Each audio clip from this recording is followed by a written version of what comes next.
Hey friends, it's Monday afternoon here in the Eastern Time Zone, just about 4 o'clock, and I just thought I'd pop on and give you a little update and say, hey, I was invited yesterday to preach at Jubilee Church in Asheville, North Carolina, and of course the topic was joy, being the third Sunday in Advent, and it was good for me to spend a little time thinking about joy.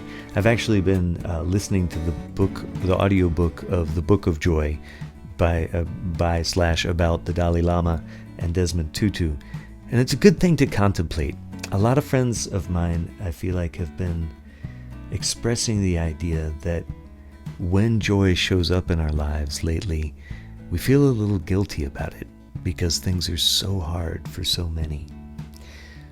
But I want to recast joy for myself a little bit as not being kind of the dessert that I get on the end of the hard stuff that's just for me, but rather the fuel, part of the fuel that I can run on to do the work of love. Because without some modicum of joy, it's easy to slip into despair, and despair leads to inaction, and inaction generally leads to all our worst fears pretty much bearing out. Whereas when we take action for the work of love, which I think is our primary work on the planet, then sometimes things go better. Not always, but sometimes. So statistically, it's a better bet. I have always taken joy in music. I've always been nourished by music as a listener. And so that's what led me to start making music 30-some years ago and doing this for a living now for most of that time. It's extraordinary to me that I've spent most of my time on this planet as a professional musician. And I'm so deeply grateful that people have made room in their hearts for my songs, such that I get to make a 13th album. That's pretty amazing. I've been at this a while, and I've chosen these 11 songs, at least I'm narrowing down to 11 songs.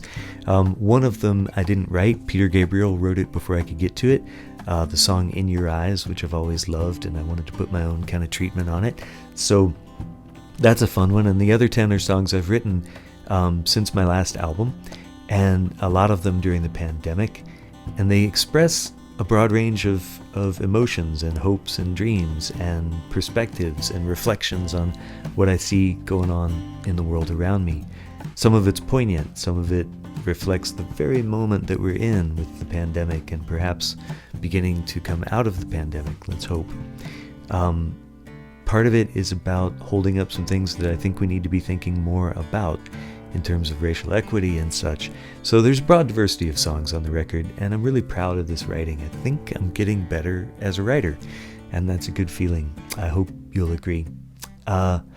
So I've sometimes heard some people say, I think I heard this somewhere along the line, I don't think I made it up, that a song can be the shortest path between two hearts, and that has borne out for me in my life. So I'm really excited to share this new group of songs. We're about halfway done recording the album and about 2/3 of the way done funding it. In a 22-day Kickstarter campaign, we've got 9 days to go and we're 66% funded. So that sounds like great news, and it is. And if we don't get to 100%, then nobody's credit cards get charged and I'm all the way back to zero.